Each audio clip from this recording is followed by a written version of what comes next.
Olá, galera! Estamos aqui estudando anatomia e fisiologia e vamos aqui nesse bloco estudar em relação à anatomia e fisiologia do sistema tegumentar. O sistema tegumentar, gente, vai envolver aí a pele e seus anexos, né, em relação à unha, as glândulas, os pelos. É muito importante esse conteúdo a título de prova, né, e as provas não têm cobrado apenas aqui, por exemplo, a divisão mais ampla, mais macro da nossa pele, em epiderme, derme e hipoderme.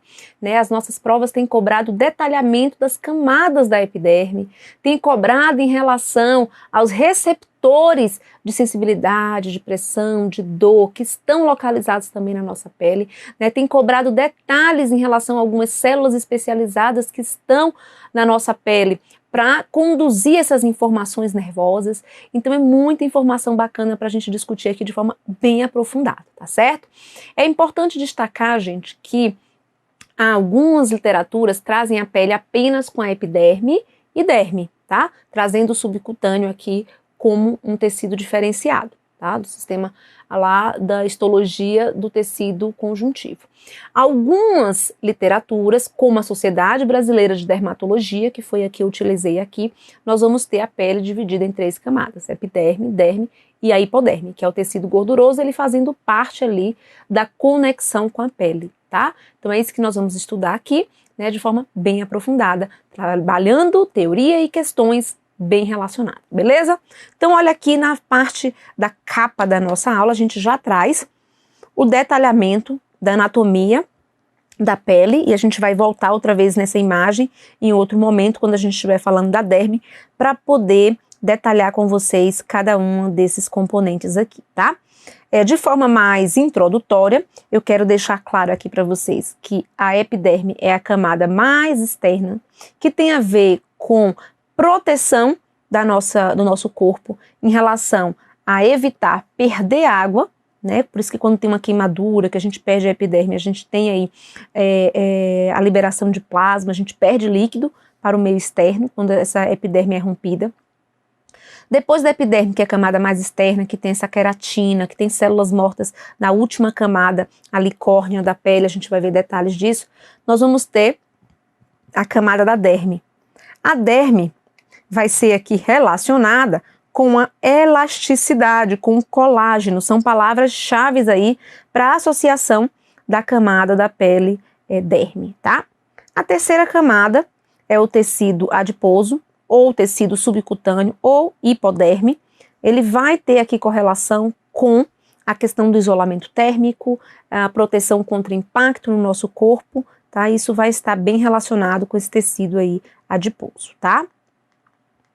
Então vamos lá, com relação ao sistema tegumentar, a gente vai estudar a pele, as unhas, os pelos e as glândulas, tá? Os tipos de glândulas, tudo isso a gente vai ver aqui.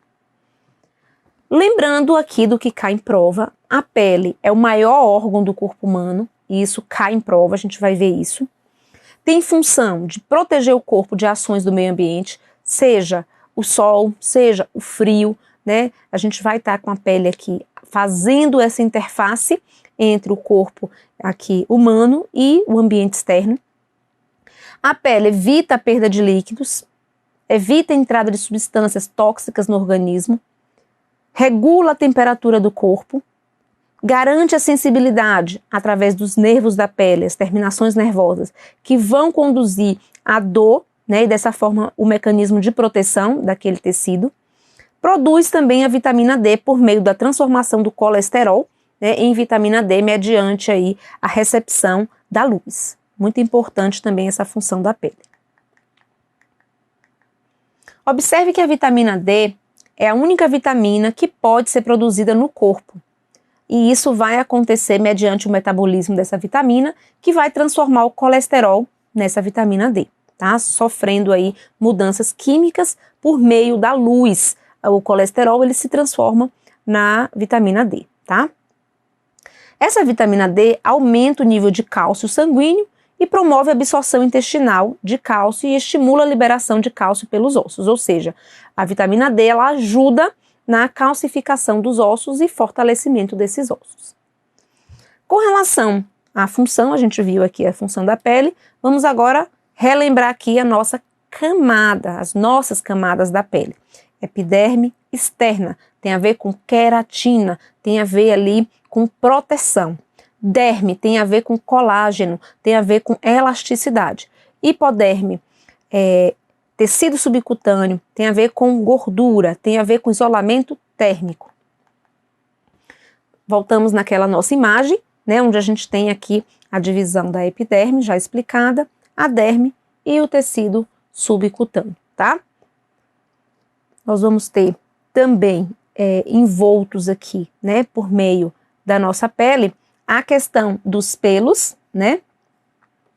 Além dos pelos, o folículo piloso, que é onde vai estar ali recebendo a base do nosso pelo, e as glândulas sebáceas, que liberam o sebo protetor da pele, e as glândulas sudoríparas, que vão aqui liberar o suor, ajudando no controle da temperatura do nosso corpo, tá? Quando a gente está com calor, a gente elimina líquido por meio do suor e controla a nossa temperatura, tá? A camada córnea tem a ver com as células dos queratinócitos, né? É a última camada onde a gente vai ter apenas células mortas e aí sendo descamada para estar sempre sendo ali renovada, tá? Então, a última camada aqui da epiderme, porque a epiderme vai se dividir em várias camadas, né? Nós vamos ter justamente essa córnea com a finalidade de estar ali protegendo o nosso corpo, tá?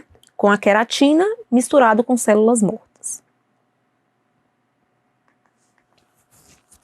Com relação à epiderme, detalhando agora essas camadas, ela é a mais externa, também chamada de cutícula, formada por várias camadas, que são os estratos das células achatadas.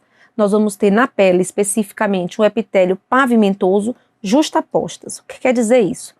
O epitélio pavimentoso é aquele que tem várias camadas, né, de células. E essas várias camadas de células estão bem juntinhas uma das outras por meio dos desmossomos, que são estruturas que puxam uma célula para perto da outra e faz essa conexão para impedir a passagem de substância, dessa forma protegendo o nosso corpo, tá? Então elas estão justapostas, ou seja, coladinho uma na outra por meio dessas estruturas. Na epiderme não tem vasos sanguíneos, tá? O que é que vai acontecer aqui em relação à oxigenação desse tecido? A gente vai ter que por meio da derme, onde tem vaso sanguíneo, e por meio da difusão, os gases vão chegar na epiderme, certo? Então ele recebe aqui os gases, né, pela difusão.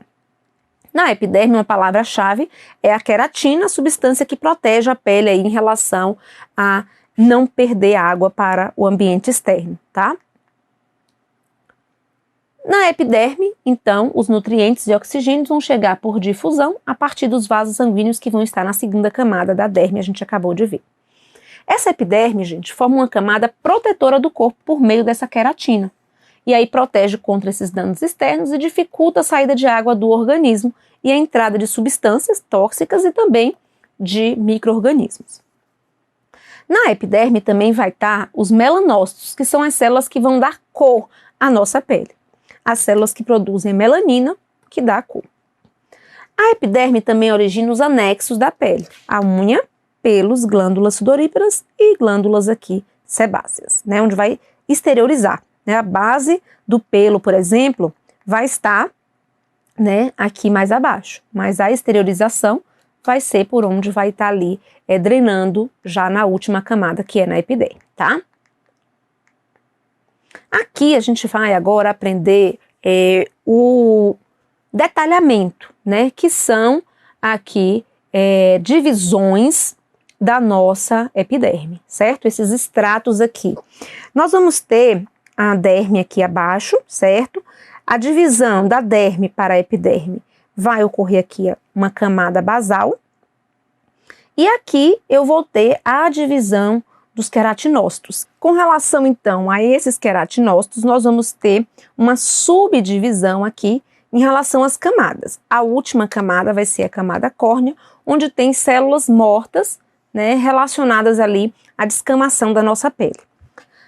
Nessa imagem, a gente também consegue visualizar algumas células diferenciadas do tecido ali epitelial, que tem algumas funções que não estão aqui na fase superficial das cobranças de prova, mas que questões aprofundadas podem cobrar, tá? Como aconteceu na questão que nós vamos fazer aqui. As células de Langerhans têm a ver com o sistema imunológico da pele, certo? As células aqui que transformam, né, que formam a melanina, os melanócitos, vão trazer a coloração da pele, e as células de Kegel têm a ver com a sensibilidade e a inervação da nossa pele, ok? Maravilha. Vamos agora entender uma questão que tem a ver aqui com essa subdivisão das peles. Da pele, né, da epiderme em si, da última camada. Consuplan, 2016. Potter, 2013, afirma que os cuidados de higiene adequados requerem uma compreensão da anatomia e fisiologia da pele, unha, cavidade oral, olhos, orelhas e nariz. A epiderme é a camada mais externa da pele e participa da manutenção do equilíbrio entre o meio externo e o meio interno no organismo, e é dividida em 5 subcamadas na pele espessa, relacionadas da mais interna para a mais externa em. Então, nós vamos ter a pele aqui, embaixo da epiderme nós temos a derme, certo? Com relação às camadas dos queratinócitos, né, que são aqui subdivisões das camadas da epiderme, tá? Nós vamos ter que a última camada, lembra que eu te falei? Era a camada córnea, que é de células mortas, ok? A primeira camada que nós vamos ter aqui é a camada germinativa, tá? O que faz com que a gente, inclusive, já gabarite a nossa questão. Depois da germinativa, eu vou ter a espinhosa, depois a granulosa, a lúcida, certo? E a córnea por fim, tá bom? Então, a letra C é o nosso gabarito. Isso eu quis trazer para você ver como que é aprofundado algumas questões relacionadas aí à anatomia e fisiologia, ok?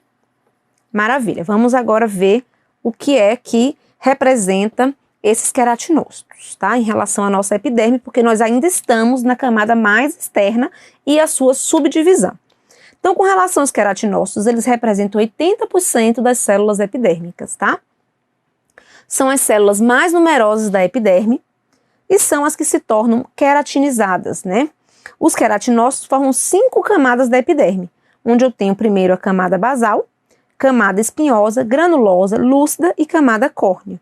Aqui a gente viu a sequência, né, germinativa ou basal, né, a gente viu que pode ser esse nome, e a gente tem a espinhosa, granulosa, lúcida e córnea em ordem, da mais interna para a mais externa, tá? Vamos agora ver aqui cada camadinha dessa. O processo de queratinização possui etapas nas camadas da epiderme. Então, nós vamos ter aqui a camada basal, que os queratinócitos possuem tonofilamentos.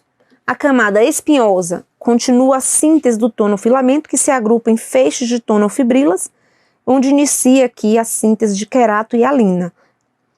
Na camada granulosa, vai ter um grande acúmulo de grânulos de querato e alina. Verdadeiro processo de queratinização. Ocorre entre a saída da célula da camada granulosa e entrada na camada córnea, que vai ser lá a última, né? Que é onde vai sair mesmo a queratina e as células mortas. Na camada lúcida, é a última camada da epiderme, última antes da córnea, porque essa é a última viva da lúcida, porque a córnea só tem células mortas. Então, a lúcida é a última camada das células vivas, já que na córnea está presente apenas a queratina e células mortas. E é composta por queratinócitos, que são as células da queratina, né, que formam a queratina, de forma pavimentosa, tá?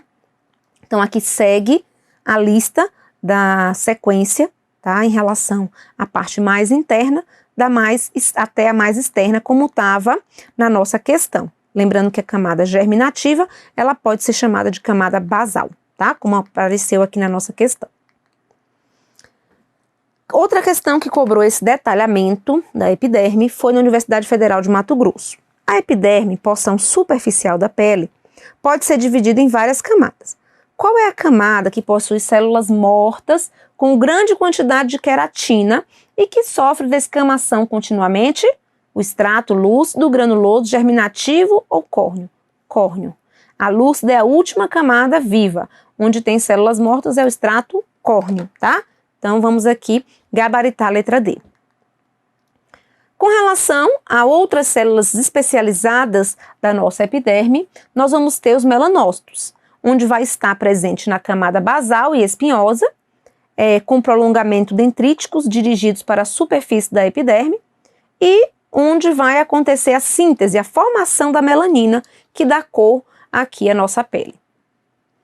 As células de Langerhans são as células que estão relacionadas com o sistema imunológico e imunitário da nossa epiderme. Estão localizadas entre os queratinócitos em toda a epiderme, porém são mais frequentes na espinhosa, presentes aqui no sistema imunitário, podendo processar e acumular na sua superfície os antígenos cutâneos, apresentando esses antígenos aos linfócitos, né, para reconhecer e formar aí a produção dos nossos anticorpos de defesa. As células de Merkel, lembra que a gente falou que tem a ver com o sistema nervoso de recepção das informações. Então, essas células de Merkel são células da epiderme modificada. Elas vão estar na camada basal e geralmente presentes na pele espessa. Caracteriza-se pela presença de grânulos citoplasmáticos. A base está em contato com terminações nervosas, por isso que ela vai ser, aqui vai funcionar como receptor para a informação nervosa ser conduzida. Então, ela é tida como um mecanoreceptor. Professor, isso cai assim de forma tão detalhada, né? Eu particularmente não tinha visto isso ainda. A gente vai ver questão, porque justamente o direcionamento da teoria que está sendo trabalhada aqui é baseado no que tem de questões relacionadas ao tema. Então, por exemplo, quando eu promovi a organização dessa aula inicialmente, a gente não tinha detalhado as camadas da epiderme. Aí quando eu encontrei a questão que tinha um detalhamento, eu falei, opa, isso aqui é importante, então vamos botar. Com relação a essas células especializadas, encontrei a questão, falei, não, vamos aprofundar. Então, as questões de concurso é o que vão direcionar a teoria trabalhada dentro da minha aula de anatomia e fisiologia, tá certo? Então, toda vez que eu encontrar uma questão que tem aí um aprofundamento, a gente vai mergulhar nesse conteúdo, para a gente gabaritar e cercar esse conteúdo junto com você, tá certo? E qualquer dúvida ainda tem um fórum, onde a gente pode continuar interagindo e contribuindo com a sua aprovação, ok? Então vamos ver como foi que essas células especializadas foram cobradas aqui, tá? IDECAN CBMDF 2017. A epiderme, a camada mais superficial da pele, é composta por 4 tipos celulares. Assinale as células dessa camada que desempenham um papel significativo nas reações cutâneas do sistema imune. Os melanócitos têm a ver com a cor, os queratinócitos com a produção da queratina, que é ali a substância insolúvel que ajuda o corpo não perder água. As células de Merkel funcionam como mecanoreceptor para informação nervosa. E as células de Langerhans é que tem a ver com o sistema imune, como nós acabamos de ver e como você está percebendo que cai em prova. A derme, agora a gente vai para a segunda camada da pele. Ela é a camada conhecida como possibilidade à nossa pele de fornecer elasticidade e flexibilidade. É a camada intermediária que fica abaixo da epiderme. Possui elastina e colágeno, que é justamente a palavra-chave para ela, elasticidade aqui em relação à pele. Ela é um manto denso de fortes fibras brancas de colágeno e fibras elásticas amarelas, elastina. Então tem elastina e colágeno, através das quais os vasos sanguíneos, porque essa camada da pele ela já é vascularizada. Células musculares, fibras nervosas, canais linfáticos, folículos pilosos e glândulas estão entremeados, tá? Então, aquela imagem que a gente viu da derme é justamente onde está passando os vasos, onde está passando aqui a base dos pelos, das glândulas, né? E a derme concede força e elasticidade da pele. A epiderme penetra na derme e origina os folículos pilosos, glândulas sebáceas e sudoríparas. E nessa derme a gente pode dividir em 2 camadas, papilar e reticular. Papilar ou papilas dérmicas é a parte vascularizada, mas aonde tem também os receptores de dor e de tato. Depois a gente vai ver o nome de cada receptor específico, de tato, pressão, dor. E as papilas reticulares, onde eu tenho aqui uma camada vascularizada, onde possui as glândulas sudoríparas e sebáceas e os receptores em relação ao frio, calor e pressão, tá? Esse detalhamento da divisão da derme eu não vi em questões, né, dentro do meu levantamento, mas como a gente está fazendo uma aula completa aqui, foi importante a gente relatar esses detalhes, tá? Na derme a gente tem um músculo eretor de pelos, fibras elásticas, fibras colágenas, que vão dar elasticidade, resistência, é uma camada também que tem inervação e vaso sanguíneo, tá? Com relação aos corpúsculos, né, Menserner, nós temos aí o Menserner, sensíveis ao toque leve, localização do ponto tocado, né, em relação a essa sensibilidade em relação ao toque. Walter Pacini, né, são os corpúsculos aqui, que são sensíveis à pressão. E terminações nervosas livres de maneira geral, que vão perceber aqui a sensibilidade à dor, ao calor e o frio. Então observe aqui, retornando aquela imagem que já apareceu no início da nossa aula, né, onde a derme vai possuir, né, esse emaranhado de informações que tem glândulas sudoríparas, glândulas sebáceas, vasos sanguíneos, elastina, colágeno, dando resistência e elasticidade à nossa pele. Olha a camada córnea, que é a mais externa, morta, células mortas aqui em cima, né? No meiozinho delas vão ter as camadas da epiderme, né? Que a gente já tinha trabalhado lá na primeira camada. Com relação a uma questão aqui e a derme. O tipo celular responsável pela produção de colágeno na derme é, então qual é a célula da derme que produz o colágeno? Fibroblastos, condrócitos, osteoblasto, condroblasto e megacariócito. Nós vamos ter, gente, o fibroblasto como palavra-chave aqui para a produção de colágeno, tá? Os osteoblastos, condroblastos, condrócito tem a ver mais com a parte óssea, tá? E o megacariócito são células do nosso sangue produzidas na medula óssea, né? Onde quebras do citoplasma desse megacariócito vai originar, sabe o quê? Plaquetas lá do nosso sistema de coagulação. As plaquetas não são células propriamente ditas, elas são pedaços do citoplasma dessa célula aqui, megacariócito, ok? E essas plaquetas vão ajudar ali na formação do tampão que vai ajudar a contenção de hemorragia. Olha que legal, muita informação bacana, né? No estudo de anatomia e fisiologia, tá? Os fibroblastos, que são essas células encontradas na derme, produzem o colágeno, estrutura que fornece justamente essa elasticidade. Com relação à pele e o sistema nervoso, nós vamos ter aqui os receptores sensoriais da pele, que vão pegar a informação do meio externo, né, captar essa informação, gerar o impulso nervoso, enviando para o tecido do córtex cerebral para interpretar essa informação.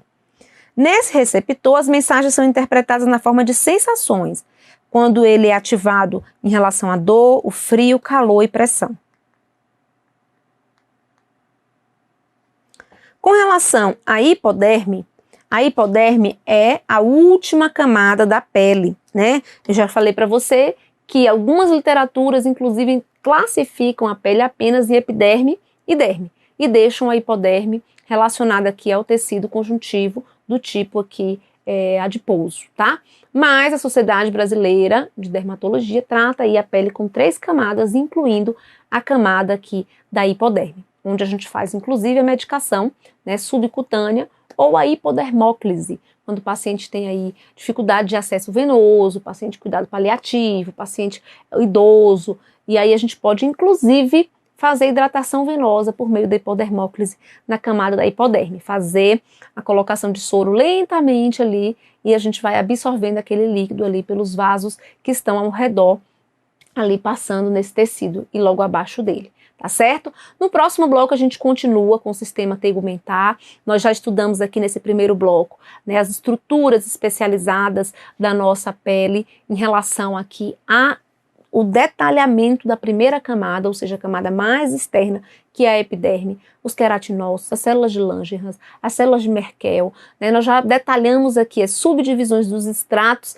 das células pavimentosas, lembrando que as células da epiderme, elas possuem os demossomos, que fazem com que uma fique grudadinha na outra, para justamente dificultar a interação com o meio externo, para não absorver toxinas nem micro-organismos, né? Então é muito importante todo esse entendimento do primeiro bloco para a gente seguir para o segundo. Liga o modo turbo aí e vem comigo!